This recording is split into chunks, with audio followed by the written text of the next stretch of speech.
1 Pedro capítulo 2, versículo 17. Honrai a todos. Amai a fraternidade. Temei a Deus. Honrai ao rei.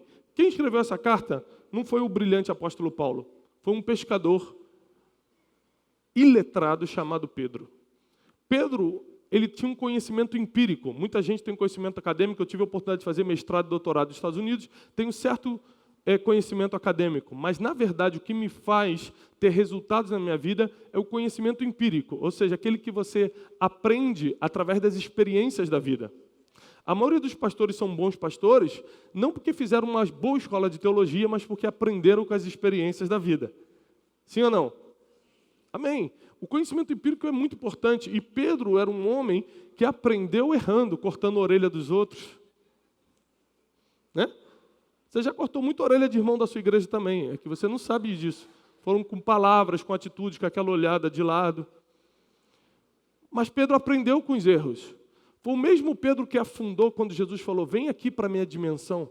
Vem para onde eu estou. Vem para o sobrenatural. Pedro pisa, não aguenta de medo por causa dos ventos e afunda. É o mesmo Pedro que anos depois está andando pelas ruas de Jerusalém e as pessoas estão se posicionando na sombra dele para serem curadas. O mesmo Pedro que afunda sem fé, anos depois tem uma fé sobrenatural para curar com a sombra. Ou seja, a tua realidade de hoje não define quem você vai ser amanhã. A tua fé de hoje não mede quem você vai ser daqui a uns anos. Não pense que você já está definido, você está em construção. Fala para o irmão que está do seu lado, você está em construção. E Pedro deixou empiricamente, através das experiências, esse conhecimento. Ele diz o seguinte, honre a todos. Honre a todos. Honra a todo mundo. O que é honra? Vou te ensinar de uma forma simples. Você vai primeiro, eu vou depois. Você ganha mais, eu ganho menos. Come primeiro o que eu espero. Honra tem a ver com gentileza, tem a ver com gratidão. Gratidão não tem prazo de validade. Tem gente que ficou 10 anos sendo ajudado por um pastor, 15 anos sendo ajudado por um líder. E quando esse líder erra uma vez, ele dá as costas e vai para outro lugar. 15 anos de ajuda, 15 anos de investimento são desprezados por uma atitude. As pessoas são ingratas e desconstroem a escada da honra, porque a gratidão é o primeiro degrau. A pessoa não consegue nem ser gentil, não consegue abrir a porta para a esposa do carro, vai conseguir honrar a esposa. Você não consegue ser gentil com teus liderados ou com o teu líder, não consegue ser grato com aqueles que te ajudaram. Eu tento ser o mais grato possível com todos que foram importantes na minha caminhada. Eu valorizo todo mundo que torna a minha vida mais fácil. Um conselho, valorize quem torne sua vida mais fácil. Anote o nome das pessoas que tornam sua vida mais fácil. Alguns acham que a sogra é uma ferramenta de Satanás.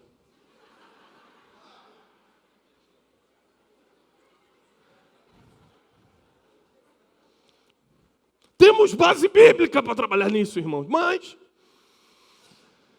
no meu caso, a minha sogra é uma bênção. Porque para eu estar aqui hoje, eu tenho que ter uma equipe trabalhando. Eu tenho uma equipe comigo aqui, eu tenho uma equipe no meu instituto, eu tenho uma equipe de funcionários em casa. Minha esposa está indo para os Estados Unidos comigo, vai me encontrar lá em Nova York. Eu preciso de gente que fique com as minhas crianças. Não dá só para deixar com a menina que cuida, eu tenho que estar com a minha sogra ali, tem que ter alguém da família. Então, minha sogra é uma bênção, ela torna a minha vida mais fácil. Então, o que eu faço? Eu vou para esses lugares, compro aquela canequinha de R$5 para honrar. Mas você precisa aprender a valorizar quem torna a sua vida mais fácil. E a gente quer falar de honra como algo muito supernatural, sobrenatural, mas na verdade é uma escada. É degrau por vez. Gratidão, gentileza, reconhecimento. E aí você chega num estágio de honra onde Deus começa a te honrar também. E vem Pedro com seu conhecimento empírico, não acadêmico, ele não aprendeu isso na faculdade, ele não foi instruído aos pés de Gamaliel, ele não fez a Hebrew University, a Universidade Hebraica de Jerusalém, ele foi instruído com os erros da vida e chega a uma conclusão. Vocês têm que honrar a todos, vocês têm que amar a fraternidade, amar os irmãos, temer a Deus e honrar ao rei. Anote 3 princípios que eu vou lhe ensinar hoje. Honre ao seu líder, ame aos seus irmãos e tema a Deus. Honre ao seu líder, ame seus irmãos e tema a Deus. Honra, amor e temor. Nenhum pastor, nenhum líder vai avançar na vida se não tiver essas três coisas. Honra, amor e temor. Geralmente você não ama as pessoas porque o ser humano ele tem a mania feia de tirar conclusões por um grupo. Quer ver? Quem aqui já escutou falar que pastor é ladrão? Levanta a mão. Quem já escutou isso? Gente! Que maricada deve estar brabo, hein? Quem aqui já escutou falar que político é corrupto? Posso te fazer uma pergunta? Existe pastor honesto? Existe? Existe pastor que não rouba? Existe político que é honesto? Mas por que as pessoas falam que pastor é ladrão e político é corrupto? Porque quando um faz, a classe leva fama. É por isso que eu até te peço, se você não tem uma vida com Deus, não fala que é crente não, porque eu também estou falando que sou por aí.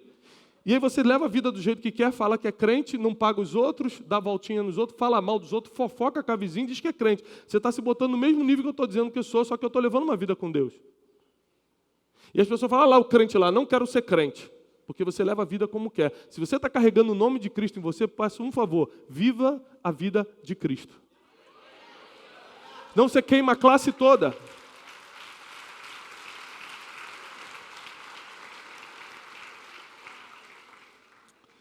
E da mesma forma que as pessoas acham que pastor é ladrão porque um roubou, que política é corrupto porque alguns são corruptos, a gente acha que toda pessoa vai nos ferir porque pessoas nos feriram.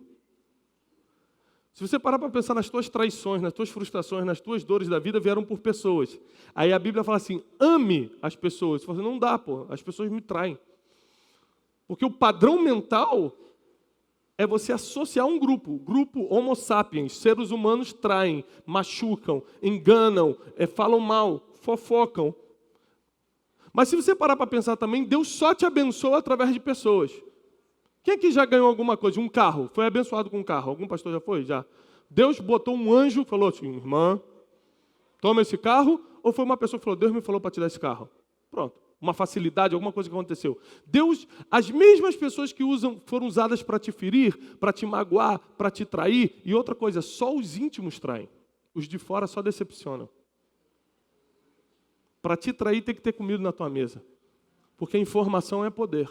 Ele conseguiu te trair porque você deu informação à mesa para ele. E agora ele tem arma contra você. Se alguém de fora fala mal de você, te calunia, só vai te decepcionar, mas nunca vai te ferir, nunca vai tirar teu sono. Quem tira teu sono foi aquela pessoa que você ajudou, que você levantou, que você contribuiu e depois virou as costas e traiu. Só os íntimos traem. E aí, como os seres humanos te feriram, te decepcionaram, te traíram, você agora olha para o irmão e fala assim, vai ser igual. Mas só que é um princípio bíblico, amar a fraternidade, amar os irmãos. Você vai ter que ressignificar as tuas dores. Você, em vez de usar a tua dor para sofrer, você vai ter que usar a tua dor para crescer. Porque a dor só te dá esses dois destinos. Ou você cresce, ou você sofre. Não tem outra opção. Tem gente que prefere ficar murmurando, reclamando, meu Deus, tanta coisa veio sobre mim. Mas tem gente que pega a dor e potencializa o seu talento para crescer e fala que eu vou aproveitar isso e vou fazer mais, e cresce. Terceira coisa, tema a Deus, porque o temor do Senhor é o princípio da sabedoria. Eu tenho um material que fala sobre sabedoria que eu te aconselho. Eu provo biblicamente quem é a sabedoria e o efeito dela real na tua vida. É extraordinário, só que o primeiro princípio que você tem que cumprir para ter sabedoria é temer a Deus. Então, honrar ao líder, amar o irmão e temer a Deus. São os três princípios, são os três pontos. Agora, pastor, me dá um exemplo prático de como eu posso honrar as pessoas. De como eu posso honrar a todos. De como eu posso honrar o meu líder, o meu pastor. Quem aqui tem um pastor? Rapaz, só tem crente mesmo aqui. Todo mundo tem pastor, graças a Deus. Como é que você julga se você honra teu pastor ou não? Como é que você julga se você está honrando a todos? Se você está amando o irmão e se você está temendo a Deus? Nós temos alguns princípios que eu quero compartilhar contigo. Quem vai anotar, diz amém. Primeiro, abre a tua Bíblia, por favor, em 1 Samuel 17:42. 1 Samuel 17:42 diz que Golias, que era o favorito nessa luta do UFC. Imagina uma luta do UFC, Golias, 3 metros de altura, peitoral de bronze, desde a sua mocidade sendo treinado para a guerra, e Davi, um jovenzinho ruivo, pequenininho, pastorzinho de ovelhas adolescente. Quem é o favorito? Em quem você colocaria dinheiro para apostar? No favorito, Golias, mais forte. Só que a Bíblia diz aí nesse versículo que eu te dei, desprezou Golias a Davi. Desprezou Golias. O filisteu desprezou Davi porque ele era ruivo e de gentil aspecto. Há um tempo atrás eu estava fazendo um curso de psicologia nos Estados Unidos e o Dr. John Gottman, acadêmico da Universidade de Washington, ele publicou uma reportagem e explicou nesse curso que depois de 10 anos entrevistando mais de 3.000 casais, com câmeras para pegar inclusive microexpressões faciais, ele chegou à conclusão, pastor José, sua área aí de família, que o que mais separa, que é o que é certo, vai separar 10 anos estudando, John Gottman, um dos maiores psicólogos dos Estados Unidos da atualidade, que o que mais separa casal não é o adultério, não são as diferenças de gênero, não é isso, não é aquilo, é o desprezo. Quando um cônjuge desprezava o outro, mesmo que seja nas microexpressões faciais durante uma entrevista, ele dava data de validade. Não dura nem 2 anos esse casamento e acabava mesmo. Porque a pessoa consegue conviver com muitas coisas, menos com o desprezo. E ele provou isso cientificamente. E tudo que a ciência fala, tudo que a ciência comprova hoje é verdade, a Bíblia já dizia antes. Qualquer coisa que a ciência falar, é isso, e é verdade, já estava escrito na Bíblia. Então eu fui estudar. O desprezo é o maior potencializador de uma destruição, de uma perda? Fui estudar. Sabe o que eu cheguei a essa conclusão? Sabe qual é a conclusão que eu cheguei? Que toda vez que a palavra desprezo aparece na Bíblia, uma grande perda vem depois. Versículos depois tem uma grande perda. Golias era o favorito, desprezou o seu inimigo, perdeu para ele. 2 Samuel 6,16. Abre rapidinho, porque eu tenho pouco tempo. 2 Samuel 6,16. 2 Samuel 6,16 diz assim. Sucedeu que, entrando na arca do Senhor na cidade de Davi, Mical, a filha de Saul, estava olhando pela janela, vendo ao rei que ia bailando e saltando diante do Senhor, o desprezou, sublinhe isso, desprezou em seu coração. Último versículo do capítulo. E Mical, filha de Saul, não teve filhos até o dia da sua morte. Davi recupera a arca, uma grande vitória. Mical, a filha do rei, que amava Davi. Davi já tinha dado várias provas de amor por ela. Para quem não sabe, Davi, quando lutou contra Golias, falou, o que vão dar? A filha do rei, eu vou. Saul enganou e não entregou. Passado um tempo, Davi falou, o que eu tenho que fazer para ter filho? Olha, agora você vai ter que entrar num acampamento filisteu e matar 100 filisteus e trazer os prepúcios. Todo mundo sabe o que é prepúcio, né? Vou fazer uma demonstração. Pastor Leandro, vem cá que a gente vai fazer a circuncisão. Quem riu sabe o que é. Pronto. É fácil saber quem entende e quem não entende. Aí Davi entra, traz o dobro, traz os 200 prepúcios e entrega a Mical. Saul entrega a Mical, ou seja, ele fez um sacrifício por Mical, ele estava interessado em Mical, a Bíblia diz que Mical amava Davi, amava tanto que traiu o próprio pai, o rei de Israel, e fez que ele fugisse, deu fuga para Davi para que Saul não o pegasse. Era um casal cúmplice, um amava o outro, um protegia o outro, não era um casalzinho que estava aí, a casamento armado, não. Tinha uma história de amor ali, mas quando entrou o desprezo, entrou uma perda. A Bíblia diz que ela não teve filhos até o dia da sua morte. Toda vez que vem uma esterilidade na Bíblia, vai estar escrito assim, ó, e o Senhor fechou o ventre de Ana. E Deus fechou o ventre de Sara. Você vai ver que existe um toque de Deus que fechava o ventre da... Hoje você tem um problema na trompa, no útero, no ovário, você não consegue ter filhos. Deus tocava e a pessoa não tinha filho. Mas nesse caso aqui não está falando que ela teve um problema, está falando que ela não teve filhos. Porque tem 2 formas de você não ter filho. Um problema físico, ovário, útero, etc. Ou não ter relação sexual. Se você não tiver relação sexual, você nunca vai ter filho. Já parou para pensar nisso? Profundo. E aí... temos um caso, Maria, né? Imagina hoje em dia você chegar em casa, pai, estou grávida. Que isso? Calma, que é do Espírito Santo, pai. Mas ia apanhar muito, né? Ia ser uma festa. E se você não tiver relação sexual, você não tem filhos. A Bíblia diz que Mical não teve filhos. Mas não foi porque Deus cerrou o ventre dela, é porque quando o desprezo entrou naquele casamento, Davi nunca mais a tocou. Davi teve muitos filhos, Mical nunca mais. Nunca teve. Toda vez que entrar o desprezo no teu ministério, você vai perder. Toda vez que entrar o desprezo no teu casamento, você vai perder. Você acha que o carro que você está ruim? Experimenta a vida sem ele. Tudo que está ruim pode piorar. Você acha que o teu casamento não é tão bom? Tem mulher que fala, pastor, mas você não entende, meu marido, quando eu casei com ele, ele era um galã, agora ele está um galão.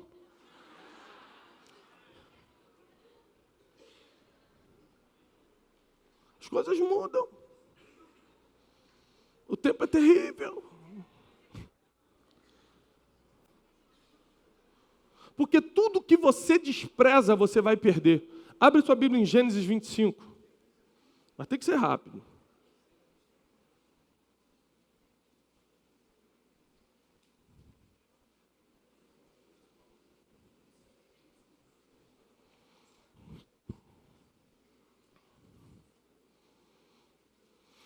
A partir do versículo 31. Então disse Jacó, vende-me hoje a tua primogenitura. E disse Esaú, eis que estou a ponto de morrer, para que me servirá a primogenitura? Então disse Jacó, jura-me hoje. E jurou-lhe e vendeu a sua primogenitura a Jacó. Muita gente diz que Jacó enganou Esaú, o que é mentira. Ele comprou baratinho, mas comprou a primogenitura. Judeu sabe negociar, varão. Ele pegou a fraqueza do irmão, um momento que ele estava fraco, negociou e comprou o que para ele era importante e para Esaú não. Esaú falou, para que me serve isso? Você não consegue valorizar o que está na sua mão quando você não vê o futuro. Você só consegue enxergar o futuro com sabedoria, porque diz Jó 28:12 que a sabedoria não está disponível na terra dos viventes. Ela não está presa no tempo cronológico, ela está na eternidade. Então ela já viu quem você vai ser daqui a 5 anos. E o que está na sua mão hoje é uma ferramenta para daqui a 5 anos, mas como hoje não tem utilidade, você vende e destrói o futuro. Jacó tinha visão de futuro e sabia que para ter a bênção, para ser príncipe de Israel, pai da nação de Israel, ele precisava ser o primogênito, porque pela lei a bênção vinha com a primogenitura. Ele enxergou o futuro a ponto de lutar com um anjo, ele queria ser abençoado de qualquer maneira. Então ele vai até o irmão e fala o seguinte, me vende a tua primogenitura. E Esaú fala, para que me serve isso? Porque Esaú não tinha ideia, como Jacó tinha, de que para no futuro ser príncipe, pai da nação de Israel, você precisa ser o primogênito. O que você tem hoje é o passaporte para o seu futuro. Você só não sabe disso. Você só ainda não pegou isso. E quando alguém te oferece um prato de lentilha por isso, você fala, é verdade, para que me serve isso? E o versículo continua dizendo o seguinte, Jacó deu pão e Esaú, guisado de lentilhas, e ele comeu e bebeu e levantou-se e saiu. Assim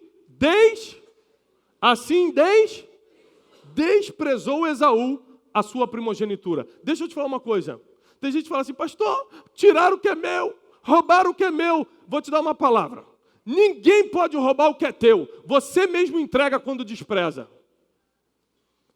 Ninguém roubou o que era de Esaú. Ele entregou quando desprezou. O ministério que Deus te deu, mas pastor é pequeno. Pastor está começando, a Bíblia diz, não despreze os pequenos começos. Porque se você não conseguir valorizar o pequeno começo, Deus nunca vai te colocar num grande.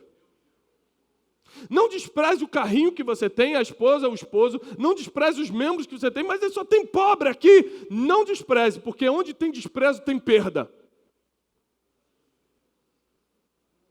Você despreza, você perde. Você perde aquilo que despreza. Esaú perdeu a primogenitura porque desprezou. Golias perdeu para Davi porque desprezou. Mical não teve filhos e perdeu o casamento porque desprezou. Tudo que você desprezar, você vai perder. A Bíblia diz assim, não despreze, Paulo para Timóteo, o dom que foi posto em ti mediante a imposição de mãos. Aí você descobre o teu propósito de vida, como nós falamos na primeira sessão, fala, meu Deus, Deus vai me fazer um grande líder nessa nação. O que eu estou fazendo nessa casa? O que esse cara tem esse ministério pequenininho aqui? O que eu estou fazendo aqui debaixo desse pastor? Se eu tenho chamado para... Honra é você nunca desprezar o que Deus colocou na tua mão, porque você não conhece o teu futuro, mas Deus já te viu lá. E tudo que você está passando, e tudo que você tem na mão hoje, é uma ferramenta para o que vai acontecer daqui a pouco tempo. E se você vender, e se você desprezar, e se você perdeu porque não deu valor, prepare-se para sofrer muito nessa vida.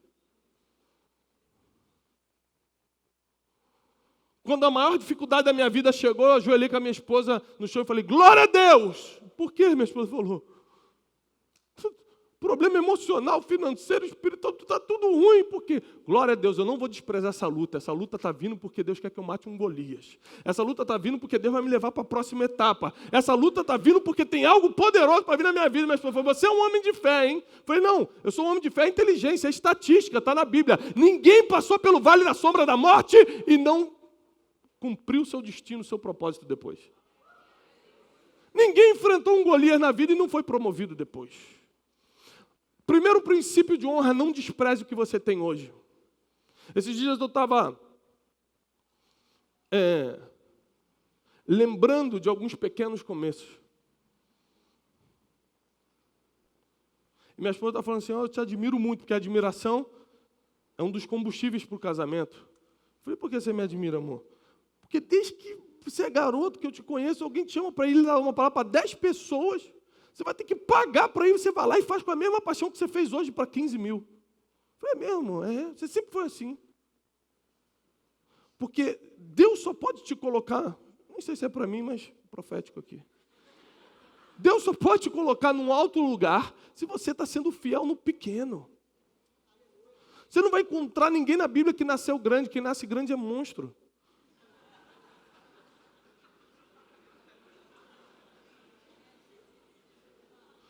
Todo mundo que nasce pronto, cai depois. O primeiro Adão nasceu pronto, na primeira tentação se entregou. O último Adão nasceu de uma barriga, foi crescendo, passou pelos processos da vida, viveu o dia a dia. Quando veio a tentação, ele falou, não! Veio a segunda, não! Veio a terceira, não! E Deus lhe deu o nome que está sobre todo nome, o nome que é exaltado nas alturas, porque os processos da vida formam o teu destino. Não queira ser pronto, queira ser treinado, processado por Deus para o tempo que Deus está trazendo na tua vida.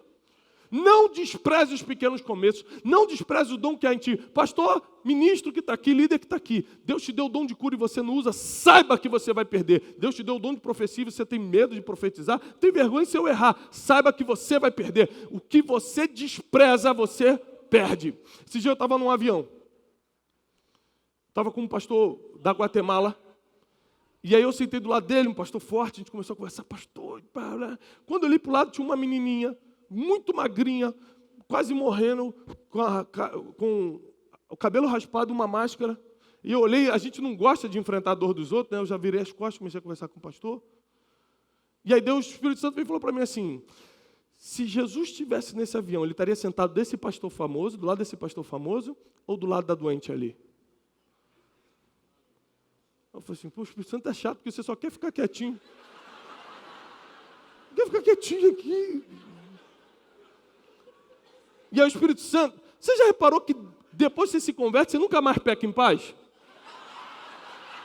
O Espírito Santo te perturba, meu Deus, vou ter que fazer um negócio. Meu irmão, se converteu, já era. Agora vai ter que ser crente mesmo, que nunca mais vai fazer um negócio errado em paz. O Espírito Santo te deixa dormir, te dá choro, arrependimento, já era, se converteu, leva a sério, porque não tem mais jeito, não tem caminho de volta. E aí eu falei assim, Espírito Santo, o que tu queres? Ele falou assim, eu coloquei um dom em ti. Eu falei, que dom? Um dom de profetizar. Eu falei, não, eu sou negócio de sabedoria, meu negócio é que a gente quer ensinar a Deus, né? O negócio é o negócio da palavra, né? Aquele negócio você sabe lá da inteligência. Deus falou assim, não despreza. O que você desprezar, eu te tomo. Aí eu chamei a aeromoça e falei, moça, tem como eu sentar do lado daquela menininha ali e tal, se trocar? Eu falei assim, tá bom, peraí. Falou com a mãe, ele pode sentar aqui do seu lado? Pode. E aí eu reparei que se você vê a multiplicação dos pães e peixes, tem sempre 3 personagens. Qualquer milagre na Bíblia. Quem vai fazer o milagre, quem vai receber o milagre, quem vai facilitar o milagre. São 3 personagens de um milagre. Deus me deu ali a incumbência de fazer um milagre, tinha uma menininha que precisava e a aeromoça foi a facilitadora do milagre. Aquela menina escrava em Israel na casa de Naamã. Naamã precisava do milagre, tinha profeta em Israel que podia fazer o milagre, e a menina escrava venceu seus problemas emocionais porque ela era escrava. Falou, tem um homem que pode resolver teu problema. Você me oprimiu, você está aqui como escrava, mas ainda assim. Amar a fraternidade. Terceiro ponto de hoje. Segundo ponto de hoje. Tem um profeta que pode resolver seu problema. Porque tem bênção para quem faz, para quem recebe milagre e para quem facilita milagre. Qual foi o último milagre que você facilitou? E aí a aeromoça facilitou o milagre, sentei do lado dela e falei, qual é o seu nome? Ela falou assim, meu nome é Isabela. Quantos anos você tem? 8. Aí a idade da minha filha, eu falei, ai meu Deus. O que ela tem, mãe? Tem câncer terminal na medula. Eu falei assim, ela vai ser curada. A mãe dela falou assim, o que é curada? Eu falei assim, totalmente curada, não vai ter mais problema com isso. Por quê? Eu falei assim, porque ela cruzou o caminho de um profeta. Ninguém pode passar pelo caminho de um profeta e sair da mesma forma que chegou. Eu não tenho um ofício profético, eu não vou sair profetizando. Deus só me mandou fazer aquilo e eu não posso desprezar a voz de Deus. Ela baixou a máscara e falou assim para mim, quem é você? E a mãe começou a chorar. Eu falei, o que houve? Ela falou, é porque ela não falava.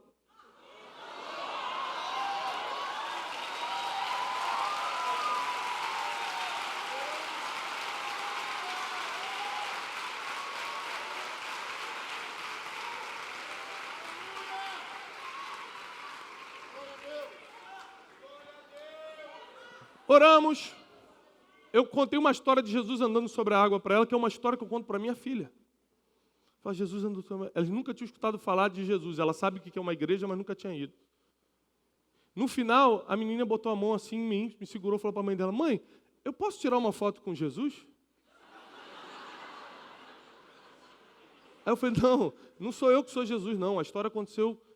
E depois o Espírito Santo falou, não, ela viu Jesus em você. Da boca das crianças sai um perfeito louvor. Eu tirei foto com ela. Dei uma oferta. A mãe, eu não estou precisando, não. Eu falei, não, você não está entendendo. Não é uma caridade. Caridade é para quem está precisando. A oferta é quando a gente quer selar algo que Deus vai fazer. E Deus vai fazer algo na tua vida.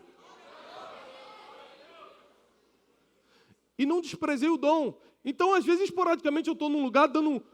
Uma vez eu estava dando uma sessão de coach para político, 270 políticos, Deus me deu uma palavra profética para uma deputada que estava. Eu falei, meu Deus, eu estou no meio de uma sessão de coach. Aí você tem que dar aquela disfarçada. Você tem que entregar a palavra profética e mandar o manto, né? Você quer dar o helicóptero voador, mas, meu Deus, tem que entregar essa palavra. E aí cadê seu marido? A mulher... Como assim, meu marido? E aí eu comecei, como se eu estivesse dando um conselho de mentoreamento, dar uma palavra profética para ela. Ninguém entendeu.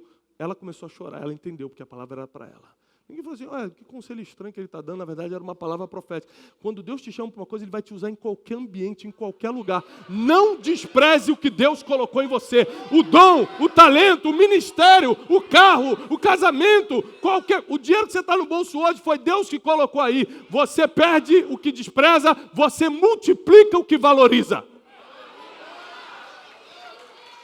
Segundo e último princípio.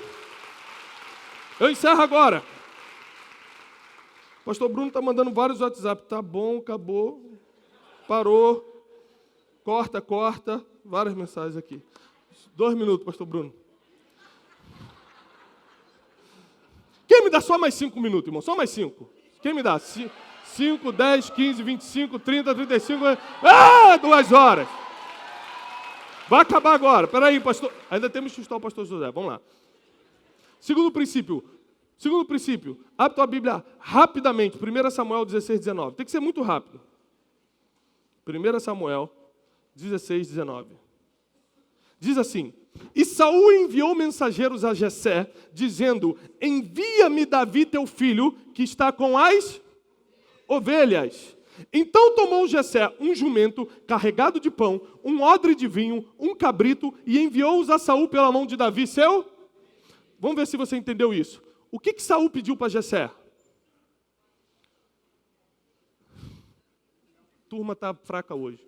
Opa, muito bom, irmão. O que Saul pediu para Jessé? Para enviar Davi. Ele pediu Davi para Jessé. O que Jessé enviou para Saul? Davi, um cabrito, um odre de vinho e um jumento carregado de pão. Ele pediu uma coisa, Jessé mandou 4. Jessé foi um padrão, porque nós precisamos de referências humanas. É por isso que o apóstolo Paulo fala, sede meus imitadores. Esse negócio que a gente fala hoje assim, ó, não olha para mim não, olha para Jesus, é só uma desculpa mau caráter para a gente viver a vida que quer e mandar olhar para Jesus para não se decepcionarem com a gente. Porque o apóstolo Paulo, biblicamente, fala, olha para mim, porque eu vivo uma vida com Cristo. Você vai aprender a andar com Cristo comigo. Aí Jessé fala o seguinte, ó, não é com palavras, com atitudes. Davi, pediram você, o rei pediu para você ir lá. Mas, ó, leva vinho, leva pão e leva cabrito. Davi entendeu que tinha que fazer mais do que era pedido. Porque fazer mais do que é pedido é um princípio imutável da palavra. Abre tua Bíblia em Lucas 17. Tem que ser correndo. É um princípio de honra. 17:9. Lucas 17:9 diz assim: porventura dará graças a um servo, porque fez somente o que lhe foi mandado? Isso aqui, ó, são palavras de Jesus, tá? Está em vermelho aí na sua Bíblia. Não é um profeta, não é um rei, não é um sábio, não é um conselheiro, não é um apóstolo. Jesus, Yeshua, o Senhor que você adora, que você busca todos os dias, esse próprio Jesus está te dando um conselho direto. Fala assim, você vai dar obrigado, vai dizer obrigado, vai dar graças a um servo que fez somente o que tinha que fazer? Claro que não. Versículo 10. Assim também vós, quando fizerdes tudo o que vos foi mandado, podeis dizer, somos servos inúteis, porque fizemos somente o que deveríamos. Quando você obedece tudo que o pastor falou, quando você obedece tudo que papai e mamãe falou, quando você obedece tudo que teu patrão mandou, você pode bater no peito e dizer, cheguei na categoria de inútil. Consegui. Porque você só fez o que foi mandado. Numa empresa só se destaca, quem faz o que é pedido, recebe o salário por isso. Quem faz mais do que é pedido, o patrão bota o olho nele, é o próximo a ser promovido. Quando te pedir uma água, traz água, cafezinho, um pão de queijo, irmão. Porque só é promovido quem faz mais do que é pedido. Davi, oi, você quer minha filha? Quero. Vai lá e mata 100 filisteus. Eu vou. Matou 200. E trouxe 200 prepúcios. Está aqui. Aí vem a Bíblia e fala assim, se alguém te obrigar a caminhar 1 milha, vai com ele o dobro, 2. Sabe por quê? Porque quando Deus te pede alguma coisa, o mínimo que Ele está esperando é que você faça o dobro. Porque o princípio de honra é, se o pastor me pedir para lavar o salão, eu vou lavar o salão, os banheiros e a sala pastoral. Porque fazer o que todo mundo pode fazer? Esses dias eu cheguei na igreja e meu pastor deixou o carro ligado. Aquela chave eletrônica, ele saiu, não prestou atenção, entrei na reunião, meu pastor só deixou o carro ligado. Ele, rapaz, desliga lá para mim. Quando eu entrei para desligar o carro, eu vi que o carro estava na reserva e sujo.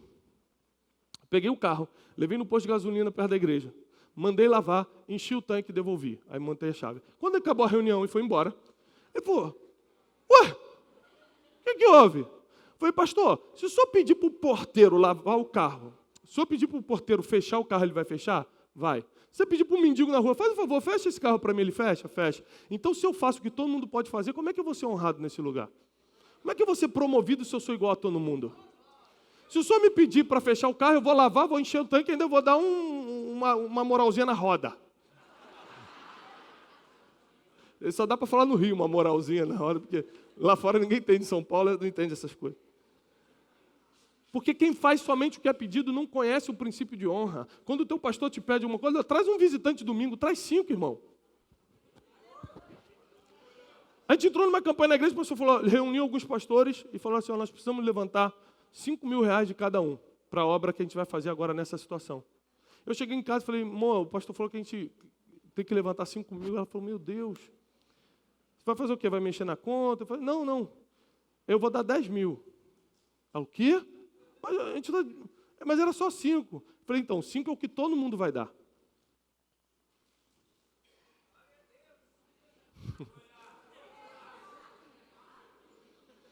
Inútil, esse título eu não vou carregar. Porque eu sou um homem de honra. Eu honro o meu líder, eu amo meus irmãos e eu temo a Deus. Eu não desprezo nada do que Deus me deu e eu multiplico tudo aquilo que eu valorizo. eu faço mais do que me é pedido. Pediram para Davi levar um saco de pão para a guerra e ele voltou com cabeça de gigante na mão. Quem sabe fazer mais do que é pedido não fica na mesma posição que está hoje. Deus te trouxe aqui, eu quero encerrar com isso. Porque Ele quer que você honre teu líder, ame os teus irmãos e tema a Deus. Isso vai acontecer através de várias chaves, eu quero te dar só 2. Não despreze o que você tem e faça mais do que é pedido. Não despreze o que Deus colocou na tua mão e faça bem mais do que é pedido. Quando Deus está te pedindo alguma coisa, o mínimo que Ele está esperando é o dobro. Vai com 1 milha, vou 2. Traz sem prepúcio, trago 200. Me manda Davi, não. Eu mando Davi um cabrito, um odre de vinho e um burrinho com pão. E verão aqueles que servem a Deus e os que não servem a Deus. A tua liderança, pastor Bruno, vai ser reconhecida, porque você sempre vai fazer mais do que é pedido. A liderança de vocês será reconhecida porque vocês vão honrar o que tem, não vão desprezar o que tem, e vão sempre fazer mais do que é pedido. As pessoas vão dizer, esse é diferente, só pode ser crente. Nós vamos mudar a cultura de como nos veem aí fora. Esse aí só pode ser da unção do crescimento, porque, eu pedi só para ele levar o carro ali, ele lavou o carro, encheu o tanque, me devolveu completo. Como é que pode isso? Nós vamos começar a servir as pessoas porque amamos as pessoas. Não importa as pessoas que nos feriram, o que importa é o que o princípio da palavra diz. Nós vamos amar as pessoas vão amar ficar perto da gente, nós vamos fazer as pessoas serem melhores. Ninguém vai passar pela nossa vida e sair da mesma forma que entrou. Ninguém! Ninguém vai passar pelo teu ministério e sair da mesma forma.